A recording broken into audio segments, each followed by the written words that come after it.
This is the IBJ Podcast for the week of Monday, September the 2nd, 2024, brought to you by Taft. I'm your host, Mason King. Welcome back to the podcast, everybody. I will go out on a limb here and say that we are in the era of peak entertainment. Through our phones, our computers, and our televisions, we have access to nearly every movie, album, TV show, book, and video game ever created. And you would think then many of us would decide that it isn't necessary to leave our homes. In the Indianapolis area, that apparently is not the case. IBJ just completed its preview for the 2024-25 Arts and Entertainment calendar, and the number of music, dance, comedy, literary, film, and theatrical events, not to mention art fairs and exhibits, is astonishing for an area that 2 generations ago was known as Indianapolis. IBJ Arts reporter Dave Lindquist has curated a list of 125 artistically significant and culturally relevant offerings that our readers can trust will be worth their time.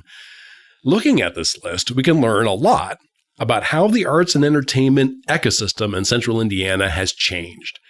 Right off the bat, you'll see that the 125 picks represent 60 different venues in the Indianapolis area, many of which only recently debuted as suburban communities engage in an amenities arms race. Not only is Indianapolis now a regular stop for Broadway performers like Leslie Odom Jr., it's also a place that is developing work for Broadway and other national stages. Movies and musicians just beginning to sniff international recognition come to Indianapolis to help gain momentum. And then there's the generation-defining cultural phenomenon that is Taylor Swift, who has chosen Indianapolis for the climax of the Eras Tour in America. For this week's IBJ podcast, Dave has called 10 events from his list for deeper discussion, and I'm going to add 3 more. And then we're going to start examining the potential impact and import of what I am choosing to call Swiftianapolis, coming in early November. Here's our conversation.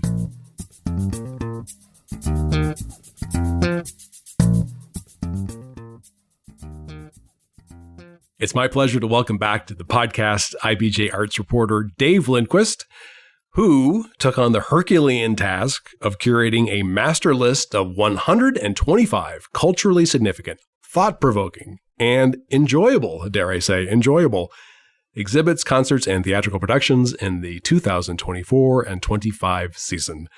Thank you for making time. Thanks, Mason. Just an FYI to the audience, I am a former IBJ Arts reporter, so I may occasionally express an opinion like I know what I'm talking about. That was literally a generation ago, and one of the things that I'm glad that you pointed out in your introduction to the 125 picks package is that they take place at 60 different venues. For somebody who grew up in Indianapolis, the idea that we would have 60 venues in the Indy area where you could see significant work would have blown my mind as like an 18-year-old. And you've been in this market for decades. What do you make of the growth of options for promoters and for performers and for audiences? I think part of the story of venue growth is communities recognizing, the quality of life spike that comes with offering amenities to residents. So I think that's almost like an arms race that we're seeing in different communities. And, audiences win, and hopefully there's enough ticket buyers to go around. Did you compile this list with an eye to being inclusive, like in terms of different disciplines of the arts? Like I want to make sure I, hit all the big ones. And or like the range of venues that are available? Well, as you mentioned, I've written about arts and entertainment in central Indiana for a while. And for a big part of that time, I was only concerned with what I call the low arts, rock concerts and that kind of thing. Did you know the high arts are now claiming the low arts? Yeah, it's well, that's the beauty of what I like about my job is that I get to tackle all of it now. And you see things like grants, right? You see grants announced and you see all of these organizations that are receiving grants. And I go through those and I'm like, boy, I didn't even really know that those people were here. And so, yes, I have now compiled a big spreadsheet of lots and lots of organizations. And it was fun to try to find something from as many as I could. I used to, when I was at a different paper, I used to do the arts and entertainment calendar, and I used to have to compile like every single performance event in a fairly significantly sized city with a great art scene. And that is just drudgery. How did you come out of that with your brain intact? That's a good question. I mean, I get excited by things that are new, like new initiatives or new venues or new events. And those are the types of things we tried to highlight this time. So for the sake of giving maybe a lower profile event a chance to get some attention, we are going to pull Taylor Swift's 3 concerts at Lucas Oil Stadium from contention. Yes, there are things other than Taylor Swift happening this fall in Indianapolis. That is another universe altogether. And we will talk about Swiftianapolis, patent pending. Nice. Later on. But let's get into the picks. Just to be clear for the audience and for me too, when you were choosing these 10 out of your already chosen 125, what was the criteria for picking these 10? Were these events or pieces you personally are most invested in seeing, or are they meant to show like a range of events from the calendar?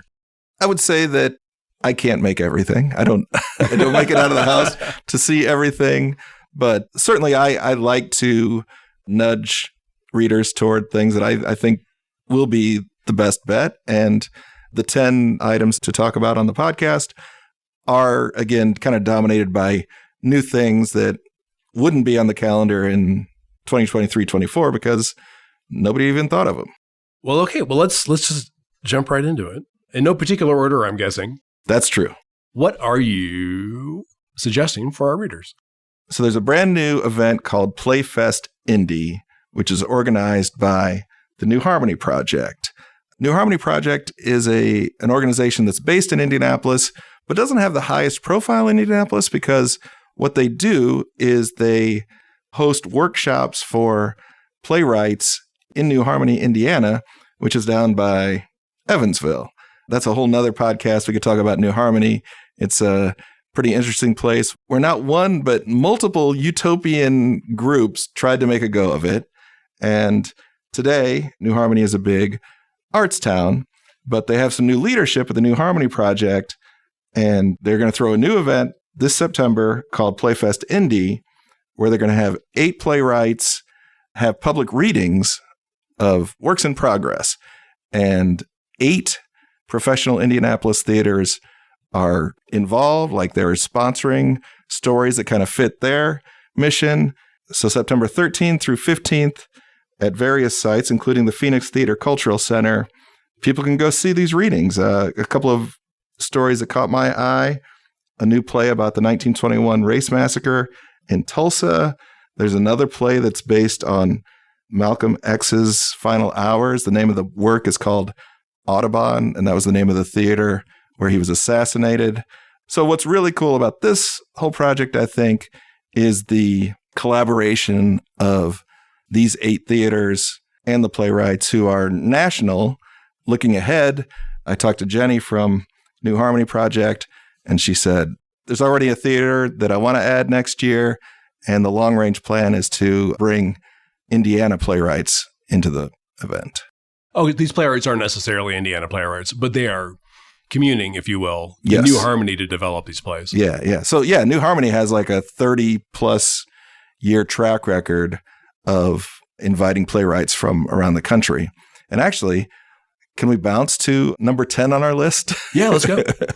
One of the plays on the schedule this season at the Indiana Repertory Theater, or IRT, is a show called King James, which was developed at New Harmony Project. Its premiere was at Steppenwolf in Chicago. But even in Pacers country, I think we can check out this story about LeBron James. The play is called King James, and it's the story of 2 fans in Cleveland who have no connection other than their interest in LeBron's rookie season in Cleveland. And I believe the story arc is several years. So they get the whole, we know the arc. LeBron became a superstar in Cleveland, took his talents to Miami, but there was a great resolution with finally winning a championship with the Cavaliers. And then he went to LA. Whatever the postscript is, that's the sequel, I guess. Right. And then he hired a son. That's a whole other point. You're correct. I saw a quote from LeBron where he said, in the games or in practice, he will not be called. I can't have my son saying, Dad, throw me the ball. He wants Bronny to call him either LeBron or 2-3 or GOAT is okay. All right. I don't want to get in trouble with the LeBron fans. That's enough of that. Let's move on to number 2. So just this weekend, a brand new free concert series launched in Garfield Park. It's called the Levitt Vibe Indianapolis Music Series. Vibe is an acronym for Vibrant Inclusive Beats for Everyone. Levitt is a foundation in Los Angeles that's supported live music for decades. Right off the top, one of the big things about this is because of some staffing issues at Indy parks, this has been a super quiet year for live music in parks. In fact, there was none until late July. So things are ramping up a little bit at some parks in town, but this is a different initiative that's produced by Big Car Collaborative, Arte Mexicano in Indiana, and Indy Parks. So it's from September 1st, which was Sunday. It goes through October 20th, every Sunday at Garfield Park, not at McAllister Amphitheater, but in the open field, kind of close to the pagoda. If people attended the music festival Wonder Road in 23 or 2022, didn't happen in 2024, we'll see future-wise. But these are free concerts, noon to 3 on Sundays, because of the Arte Mexicano in Indiana involvement. Every week has a Spanish language artist. They got a pretty big name, actually, for one of the weeks, an artist named Girl Ultra, who's based in Mexico City. And I was talking to Eduardo at Arte Mexicano, and he said, so these Levitt people have this great Rolodex of people they've had through the years, and they make that accessible to new cities that come on board. And he's like, I've always wanted to bring Girl Ultra, and I saw Girl Ultra on the list. So Girl Ultra, who's based in Mexico City, is going to, make kind of a special stop at Garfield Park during her fall tour. Oh, that's awesome. Something that is interesting to me about the local radio scene is that I believe there are at least 3 FM stations that feature exclusively, I'm going to mess up these terms, Latin American music, maybe is the best way to put it, which, certainly wasn't the case when I was young. Well, one of the things that Eduardo talks about is if you look at the percentage of Latinos and Latinas in Indianapolis, it's nearing 10%. So it's only, as he said, and I'm going to agree with him, like Indianapolis is a better community when there's representation of the people who live here. Now, I think some of the other cities that have become part of the Levitt Vibe, portfolio of cities are Chicago and Oakland. It's fascinating. It's a pretty exclusive group, right? To have Indianapolis be part of it. Yeah, it's a pilot program. There's already funding for 2 years, so there's going to be 2024, and next year they'll come back. And yeah, it is cool to see Indianapolis in that list. So one of the Levitt initiatives over the years they've gone to cities and taken like dilapidated or ignored spaces and turned them into music venues. And one of them is in Dayton, Ohio. Let's shift over to the music of Indianapolis. I see you have John Hyatt on the list. John Hyatt seems to be here about every 3 months. Actually, John had some health issues recently. He had a really nasty fall on a hike. Is that right? Yeah. And so he was out of commission for about a year. So we're super glad that he's coming back. There's a line I use about the late, great John Prine. I would always say there are only 2 kinds of people in the world: John Prine fans and people who haven't listened to John Prine's music. And I think the same thing applies to John Hyatt. So he, on October 12th, is going to play Hendrix Live, a new 600-seat venue that opened this year in Plainfield. And this is a pretty interesting setting because the building is half arts and entertainment venue and half Plainfield Government Center. That does not sound sexy, I understand. But when you're in this room, when you're in Hendrix Live, they did a tremendous job with the architecture and the acoustic treatment. It's a top-notch place. And this is maybe a great example of what you're talking about before in terms of communities, developing communities, very intentionally making the arts an amenity. I mean, to the point where it actually is literally part of the government center. It's pretty on the nose. I can't describe myself as a John Hyatt fan, I'm sorry to say, but one of the things that I do like about him and will claim is that he, for a while, lived in my neighborhood around, 56 and Broadway, as did David Letterman. So there you go. So he's good in my book. Was Atlas a going concern when you were a youngster? Absolutely, yeah. Oh, yeah. I remember Sid and his wife, who sort of perched on their dais, if you will, looking out across the store. Yeah, we went to Atlas all the time.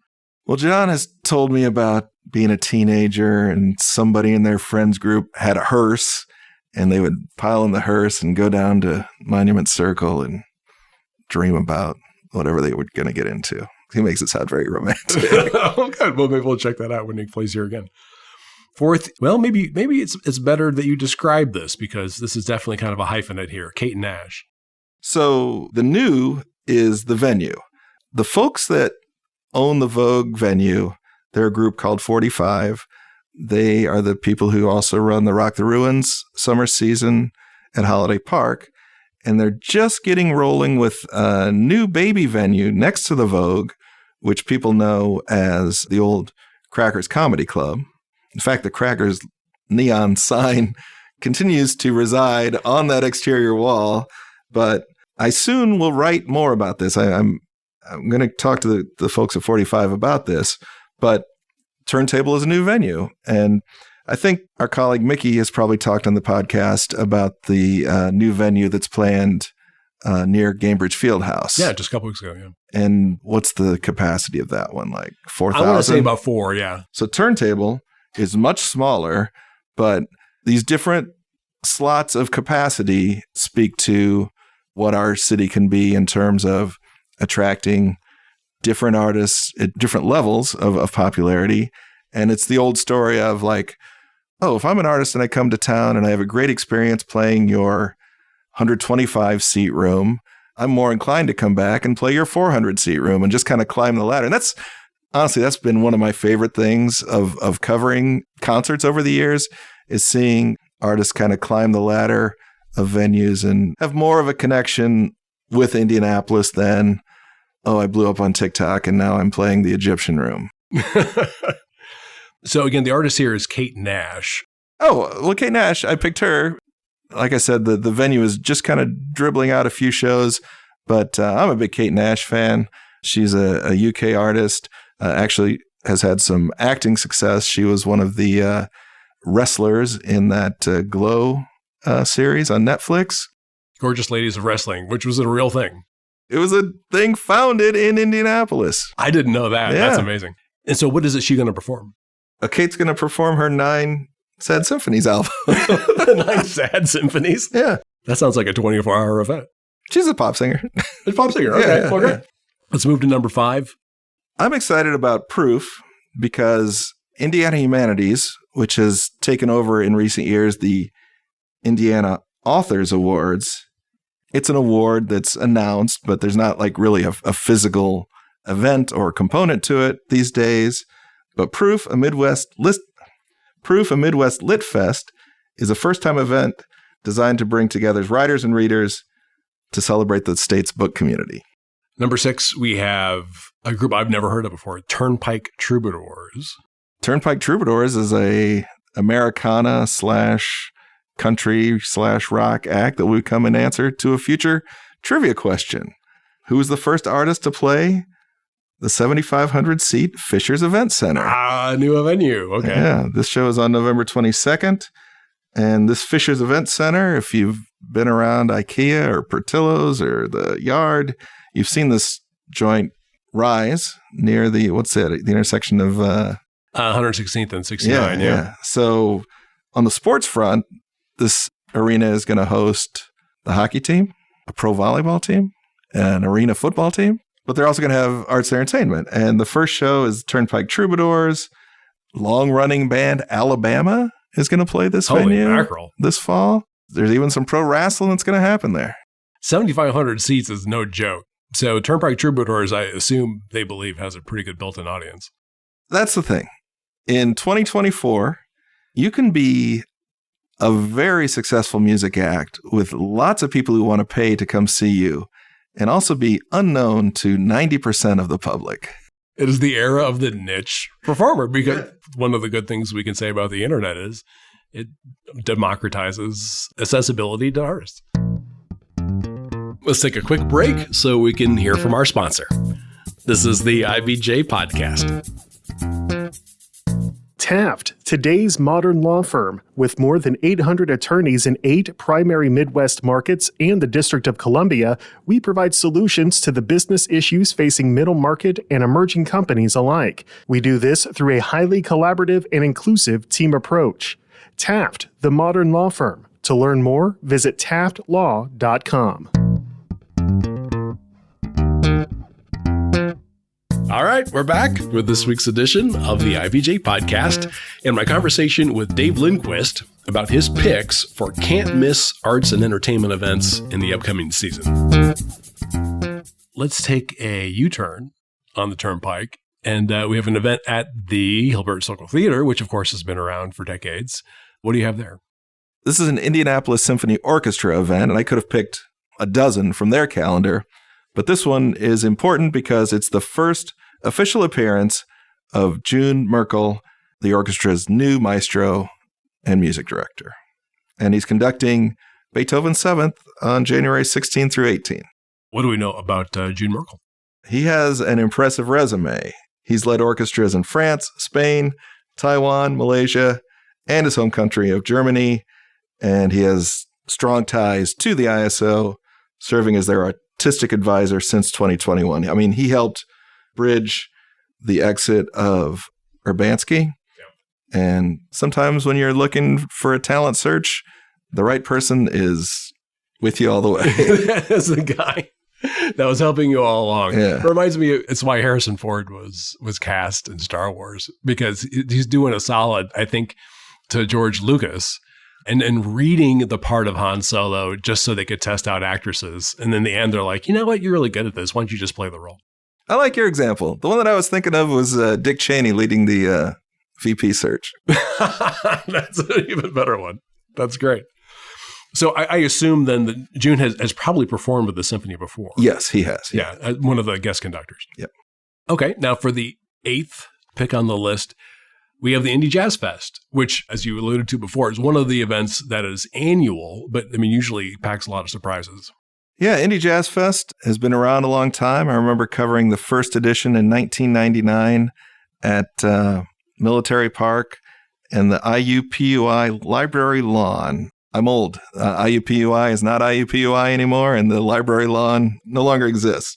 But in recent years, the festival has kind of regained some of its stature. And for the second year, the finale is going to be at Everwise Amphitheater at White River State Park, where the bill includes Chaka Khan and iconic bass player Marcus Miller. Now, when Indy Jazz Fest was founded, a big thread for it was helping people. I don't know if it's happened, but I think more people today know that Indianapolis was the city where Wes Montgomery, Freddie Hubbard, and J.J. Johnson came from.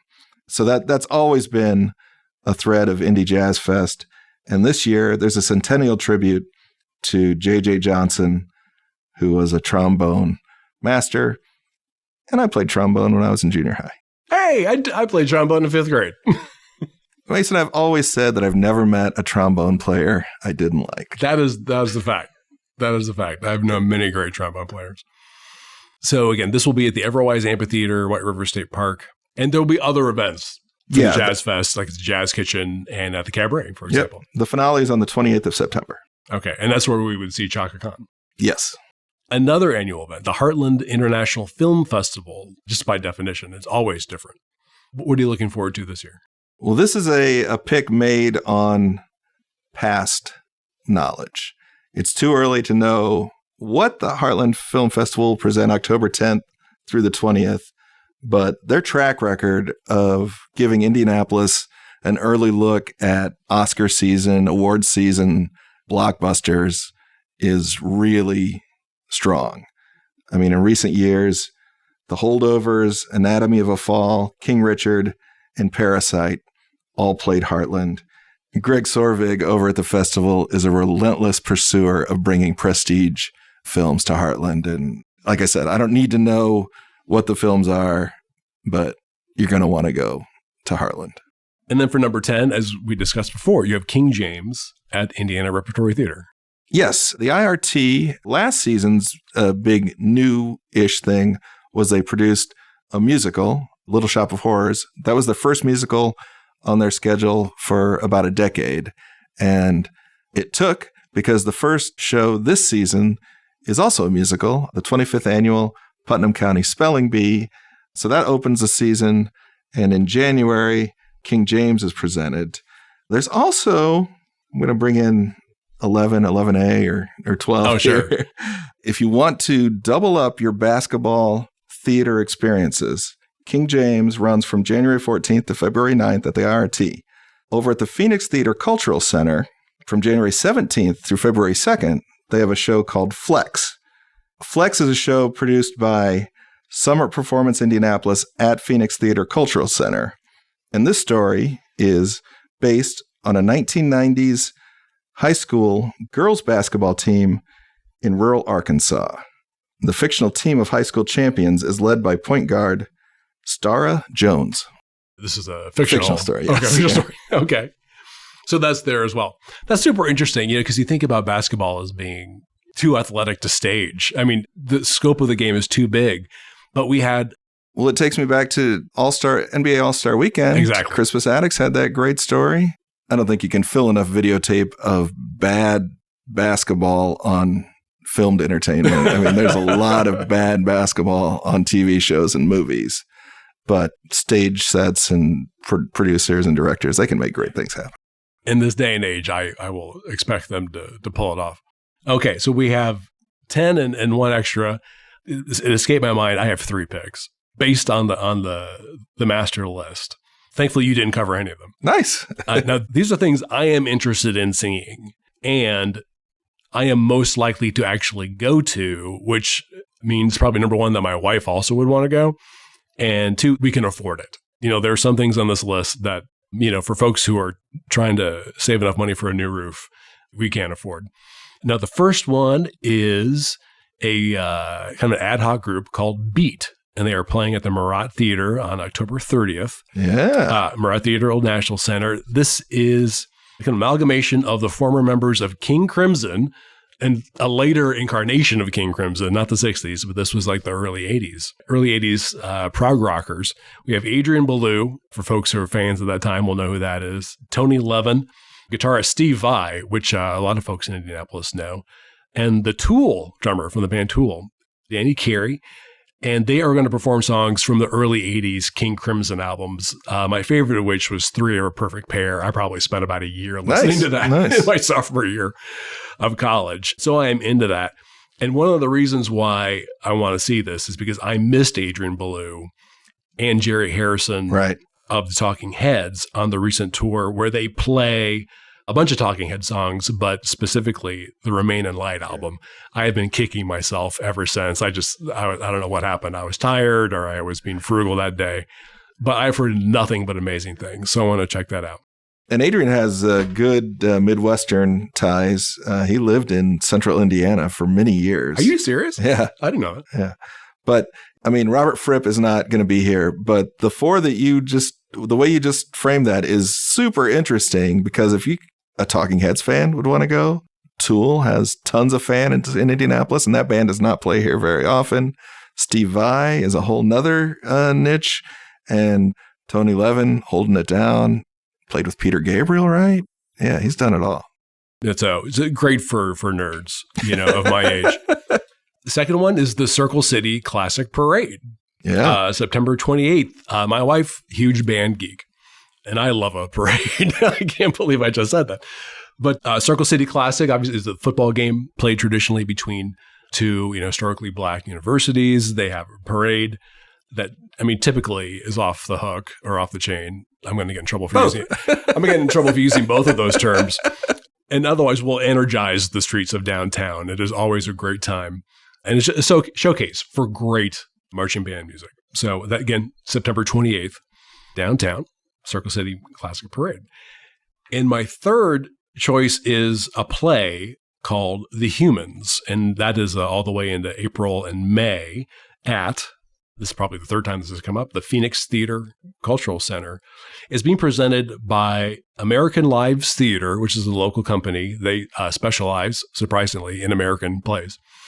And I saw their production of The Minutes probably, 8 months ago, which is the Tracy Letts play. And it was fantastic, phenomenal, with so many people who have been, terrific Indianapolis mainstays for decades.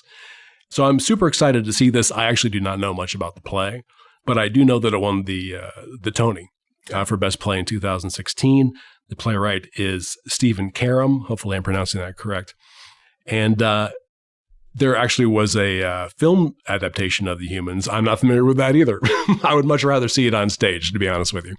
So I'm looking forward to that. The Phoenix has really, hit its stride, I think, as a host venue for so many of these companies in town. That, I have to tell you, that is the brilliant transformation, I think, in the local art scene, is that the Phoenix went from being, its own theater, staging its own works, to being a venue of different theater groups, which allows, these different groups to thrive and to stage their works in a way that doesn't require them to have a regular performing space. And I assume that, there's a little bit of, going back and forth between the groups. And of course, that the venue itself is spectacular. And as I recall, built a little bit before the pandemic. And they took a very problematic situation and I think really spun gold out of it. And that's where most of the action, coming all the way back to the top, where most of the action for Playfest Indy is going to happen. Now, as promised, we are going to talk about Taylor Swift. Thank you for getting this far into the podcast. So her concerts are set for November 1st, 2nd, and 3rd. That is a Friday, Saturday, and Sunday at Lucas Oil Stadium. As the arts reporter of the IBJ, which is, as you would expect, kind of a financially oriented publication, but also intensely interested in downtown Indianapolis and our convention and tourism business here. We are probably going to cover from top to bottom. Are you gearing up right now, trying to figure out how to cover this? It's daunting, Mason. It is.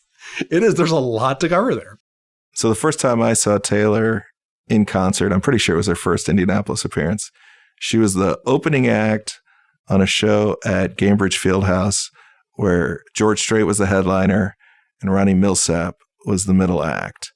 And the hype was starting, like the buzz was growing around her.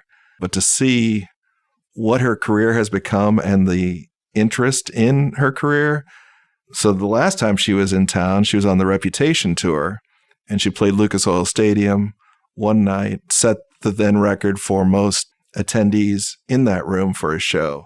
But since then, it's been an incredible explosion of popularity. But this is historic, I think, in terms of how many people want to be in the room when she performs. And 3 nights at Lucas Oil Stadium is going to be a new record.